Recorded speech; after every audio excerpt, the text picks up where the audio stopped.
All right. Good morning, everybody. Thank you for joining us. We will have redshirt junior quarterback Fernando Mendoza here for you. We will start with Pat Forty and then go to Jake Trotter. Go ahead, Pat. All right. Thanks, Greg. Hi, Fernando. Thanks for the time today. My first question for you. You have a remarkable ability to look a camera in the eye when you are speaking and your general public speaking persona. I'm wondering how that came about.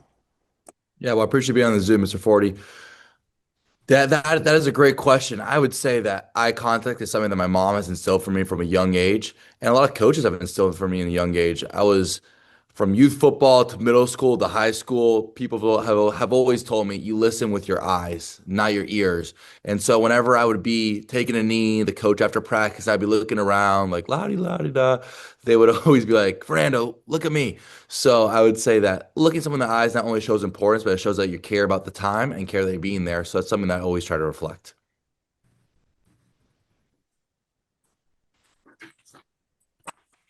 Yeah. Hey, Fernando, can you take me through what it's been like having your brother at your side through the season? And then can you detail the pride that you two guys have in your Cuban family roots? Definitely, yeah. I think it's been such a fantastic experience. Myself and one of my main pillars is always staying in the present moment in order to make the most of the present moment because the future is just a whole string of nows. However, playing my brother college football is something that when I'm 6 years old, I'm able to look on and I think take great fulfillment in. Take great fulfillment in and have been able to share such a great and special experience with Alberto.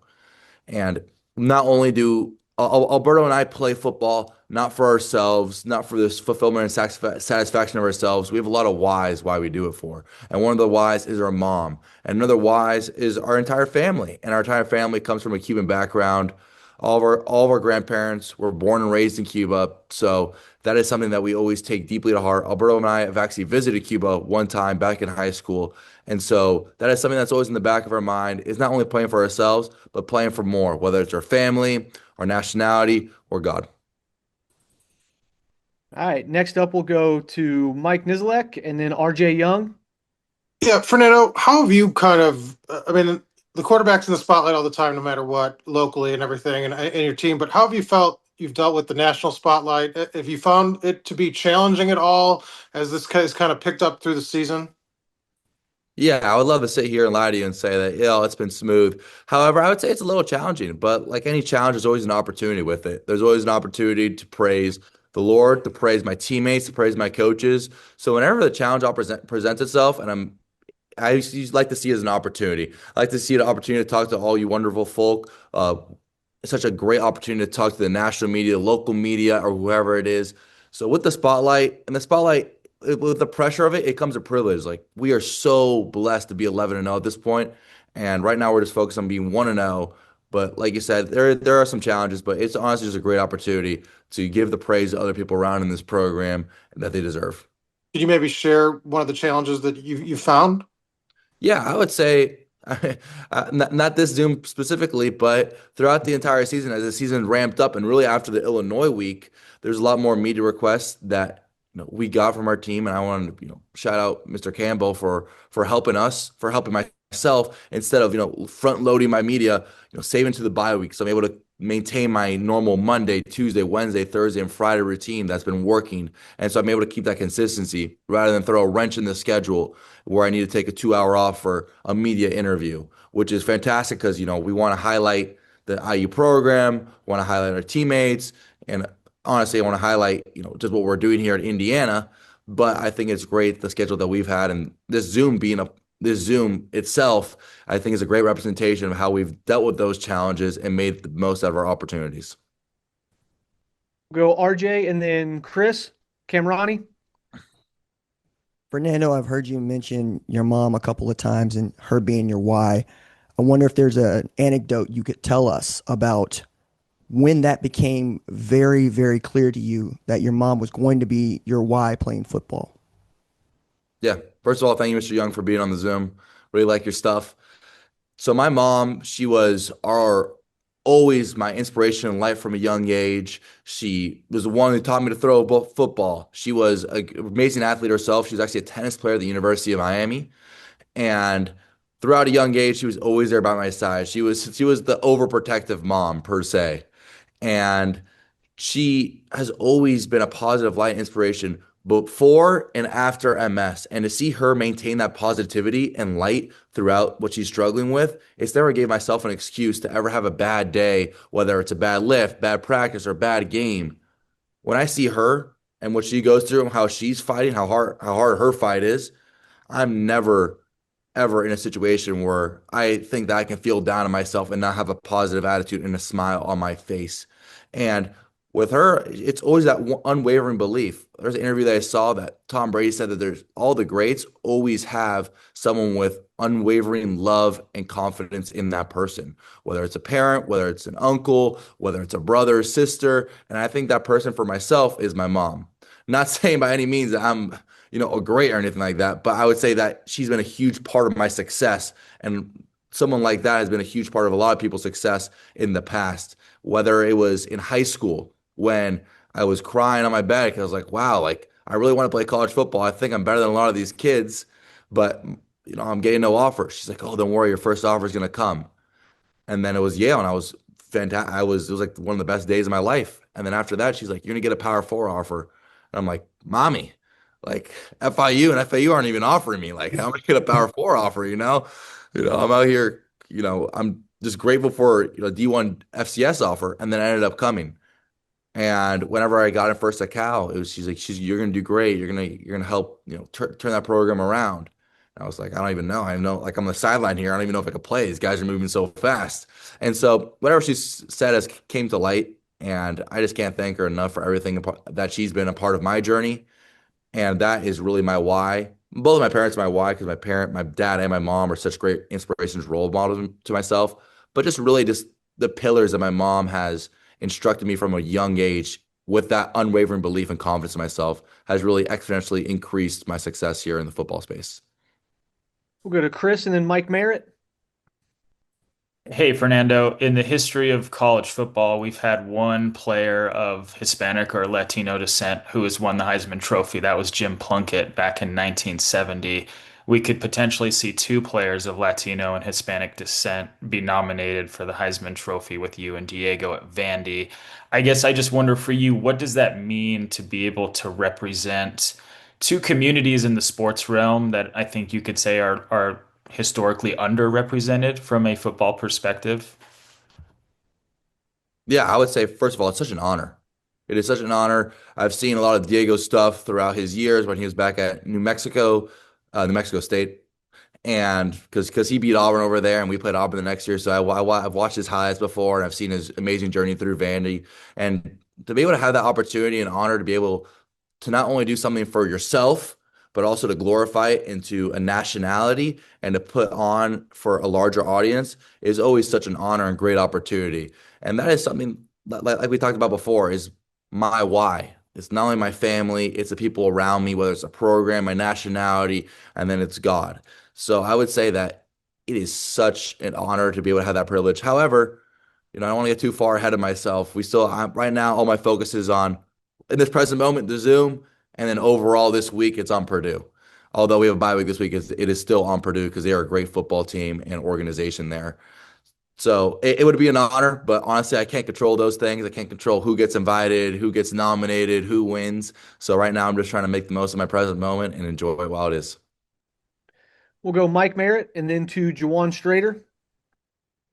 Uh, Hi, Fernando. Thanks for doing this.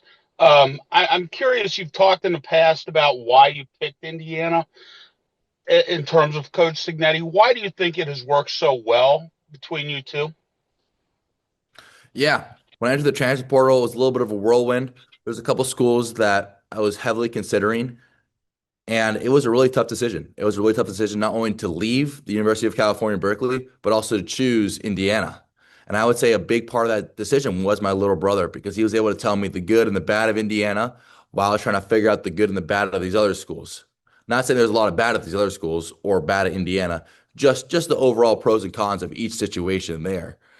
I thought that the other schools were going to have fantastic teams and fantastic outlooks in the season. However, and that's what they sold me on. Coach Signetti, on the other hand, sold me on being the best Fernando Mendoza that I can become. That no matter what happens, that I'm going to become the best quarterback out of. If I have a crystal ball and I choose every single school, or if I can see my future at every single like school, I'd become the best quarterback. I don't know if we'd be the best team, but I would be the best quarterback. And at that point, that's all I can control. I can control as being the best Fernando Mendoza quarterback and character that I can become. And that's what really sold me because that was my reason for entering the transfer portal is wanting to develop, wanting to take that next step and that next growth. And so when he sold me on that, I knew that it was a done deal, especially with my brother being here and be able to help me so much with the offense, the lingo, the terminology, and also just the whole aura and space of Bloomington as well.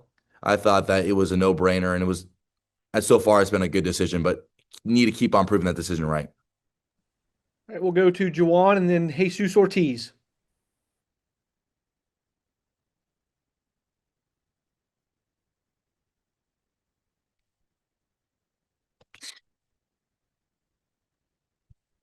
Juwan, you there?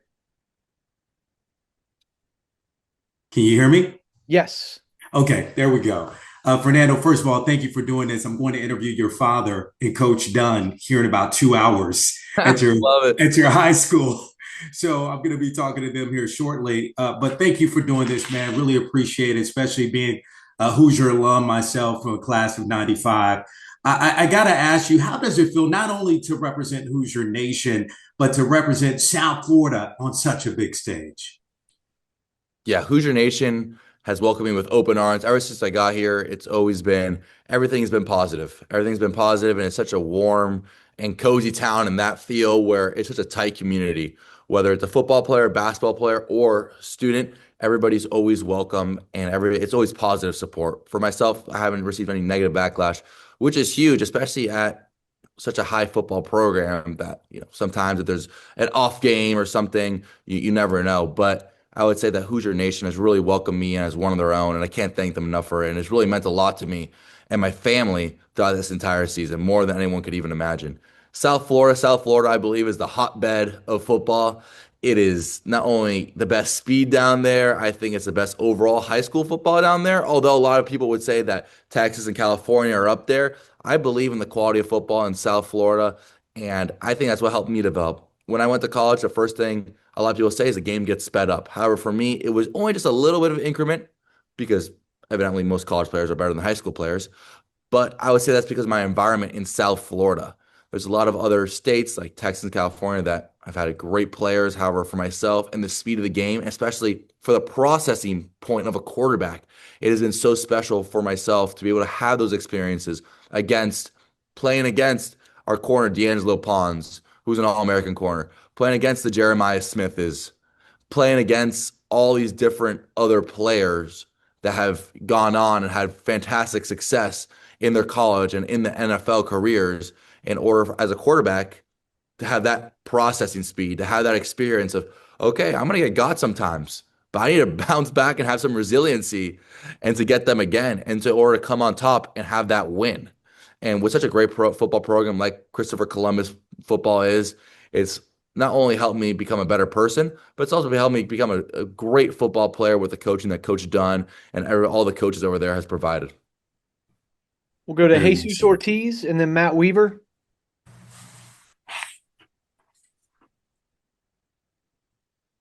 Fernando, first of all, congratulations. I'm going to try to sneak in two questions here. The first one being just a couple of weeks ago, Marcel Reed was praising you, praising your personality, and telling us that you guys had a great summer together training.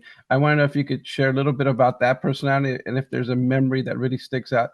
And secondly, if you could tell me what being Cuban means to you and in terms of likely having a chance of being the third Latino to win the Heisman Trophy.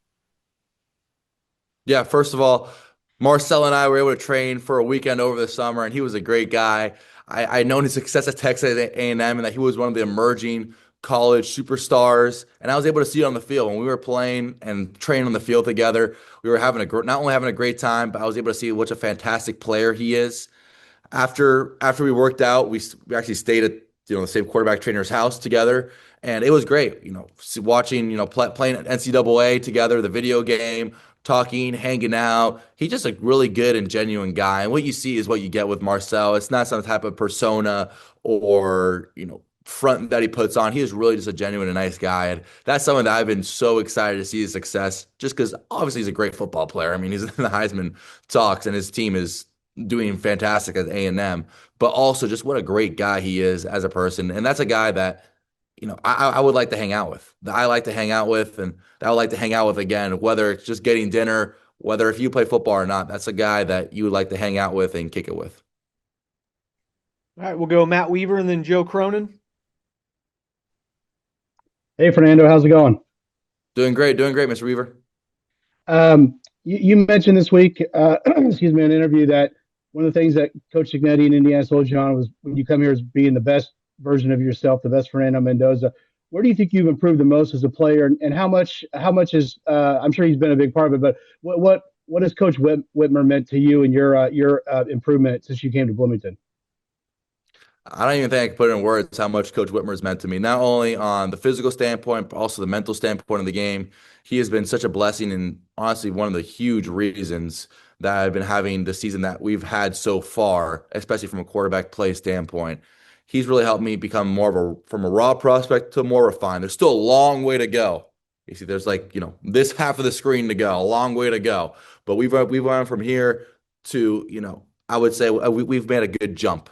We've made a good jump, and Coach Whitmer, whether it's honestly basically hanging out the entire, summer day, watching film or talking on the phone, talking about footwork, it's been such a blessing for my brother and I and the entire quarterback room to have Coach Whitmer be a part of it, as he's such a great coach, not only physically with technique but he's so smart off the field mentally. He reminds me of like one of these young superstar coaches, like a Sean McVay. And so to have him there be my quarterback coach and to help have his input in the offense, along with Coach Signetti and Coach Shanahan, Coach Whitmer has really stepped up above and beyond and helped myself become the best Fernando Mendoza. And we're still on a long journey. We still have a long season to go and a lot of improvement to do. But to have him has been truly special. And I think that just the overall understanding of the game, the footwork, the timing, the anticipation, and how good players never get bored. You don't need to be a superstar. You don't need to make a Superman play. You just need to make the right play, the right read, with the right timing, with the right technique. And so those are the things that he's really harped on myself. I'm taking it one play at a time. That has really helped myself exponentially grow this year. We'll go to Joe Cronin and then Pete DePremio. Hey, Fernando, good to see you. When you have a bye week like this, obviously everything is so focused on the present and what's upcoming. But have you been able to reflect on maybe a moment, a play, a game this season where the guys in the locker room, really felt that this team had something special brewing? Yeah, it seems like for this team, there's a new moment every single week, whether it was Iowa, Oregon, Penn State, or any of the other victories that we honestly played really great team football. So there's a lot of memories that I really do enjoy, but I would say it's just the whole season of resiliency and using our superpower. And our superpower is playing together. And that comes from not just hanging out in the locker room, hanging out outside of football, and just really being close and really a band of brothers together by not only caring about the football players as teammates, but also caring about the football players as brothers. And so I think that's really helped us. That has really established his team as a one heartbeat operation. All right, we'll go to Pete DePremio and then Jim Coyle.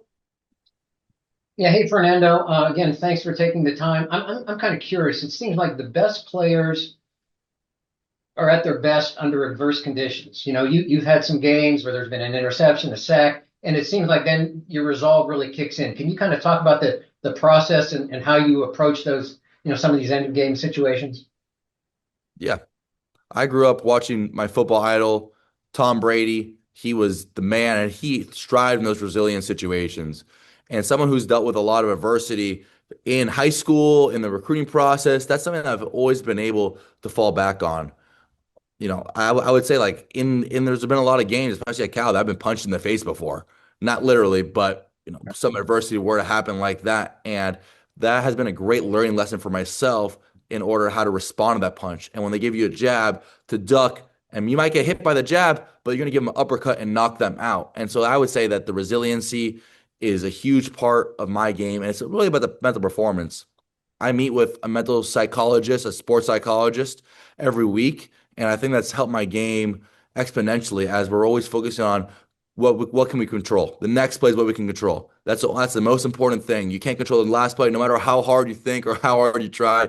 There's no time machine that you can go back in time.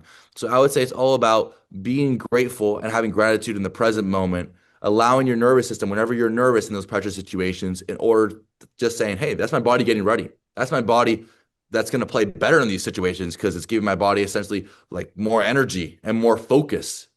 And then it's really just controlling the controllables in the present moment rather than looking at the surroundings, whether it's Penn State, Oregon, or Iowa, that the stadium's absolutely rocking and the ground shaking, to really just focus on the present moment and your technique and what you can control that play. Okay, thank you. We'll go to Jim Coyle and then Daniel Flick. Fernando, thanks for your time, first of all. Kurt Cignetti has had a lot of success with quarterbacks, and you're the latest, of course. Great year last year for Curtis Rourke. But what is it about Kurt and what he does with the quarterbacks? I know it's not just Coach Cignetti, but you get a lot of input from a lot of coaches. But what is it about him with the quarterbacks? What does he give to you that is just that something that was missing to your arsenal? Yeah, I would say that I get a lot of coaching from the other coaches. Like you mentioned, Coach Whitmer and Coach Shanahan have both been great football mentors myself. I would say Coach Cignetti is a great institutionalizer. And when the team's better, the quarterback plays better. And that's something that he always does. He always holds us to a high standard, whether it's the quarterback position, the offensive line position, or linebacker position.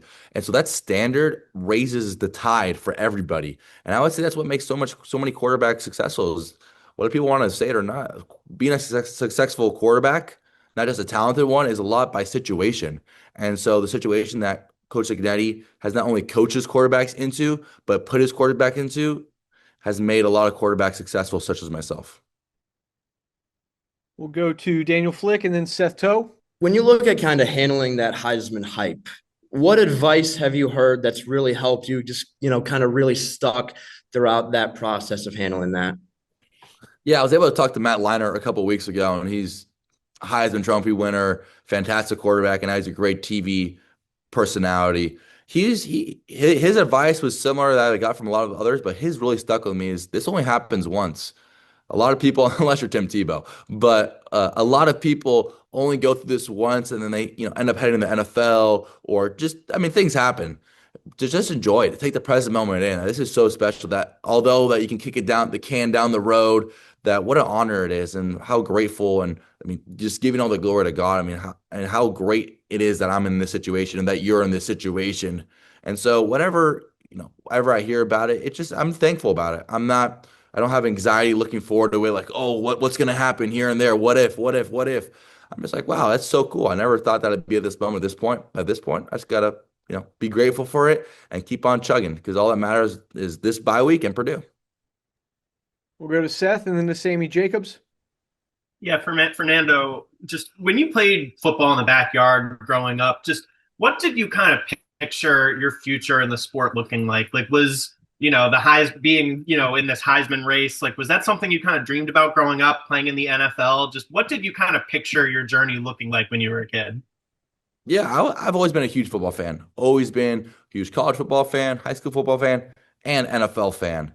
And whenever I was in the backyard playing with Alberta, we'd always make up situations where it was high pressure situations, whether it was University of Miami against the University of Florida, or in the national championship, or the Patriots against the Dolphins. Whatever the situation was, it was always a high pressure situation. And I think that's really helped my game a lot throughout. I know it sounds silly because it's in the backyard and it's not like actual schematic football, but I think that's helped myself a lot throughout my journey. And I always hear a lot of people that come back to whenever I was in preschool, kindergarten, not preschool, but elementary school, middle school, or high school saying, just work hard, anything's possible. And at that age, you always take it like, okay, cool, yeah.